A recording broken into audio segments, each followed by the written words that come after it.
আজকে নার্সারিতে গাছ কিনতে গিয়ে এরকম কোনো গাছ পাবো কখনো ভাবিনি। চলো তোমাদেরকে প্রথম থেকে বলা যায়। আজকে ভাবলাম একটু পরিবেশ বান্ধব হব, তাই আমরা নার্সারিতে চলে এলাম কিছু গাছ কিনবো বলে। তোমরা ভাবছো হয়তো কেন, আর কিছুই নয়, ঘরটাকে একটু জঙ্গল করার জন্য। দোকানে ঢুকেই দেখি আমি তো পুরো অবাক, এটা একটা দুটো গাছ না, পুরো জঙ্গল। আমি তো কনফিউজ, গাছ কিনবো না এখানেই থাকবো। দোকানদার আমাকে বলল, ভাই এটা মানি প্ল্যান্ট, ভাগ্য ভালো করবে। আমি বললাম, ভাই একটু ডিসকাউন্ট দিলে তো ভাগ্য এখনই ভালো হয়ে যাবে। আর আজকে দুপুরের রোদটা এতই তীক্ষ্ণ ছিল, তোমাদেরকে কি আর বলবো। আর এই গাছটার নাম কি জানো? মনস্টেরা। দাম শুনে আমারই মনস্টার বেরিয়ে। আর এই দোকানদার বলছিল এই গাছটা নিয়ে গেলে নাকি প্রেম ভাগ্য খুলে যাবে। প্রেম ভাগ্য না খুললেও অবশ্যই আমার ইএমআইটা খুলে যাবে। এই গাছগুলোই নাকি আমাদের অক্সিজেন দেয়, কিন্তু দাম শুনে আমারই নিঃশ্বাস বন্ধ।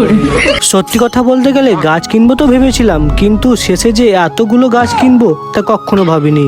অবশেষে সব গাছ কেনা তো হয়ে গেছিল, তারপর আমরা শেষমেশ একবার দেখে নিই সব ঠিক আছে তো।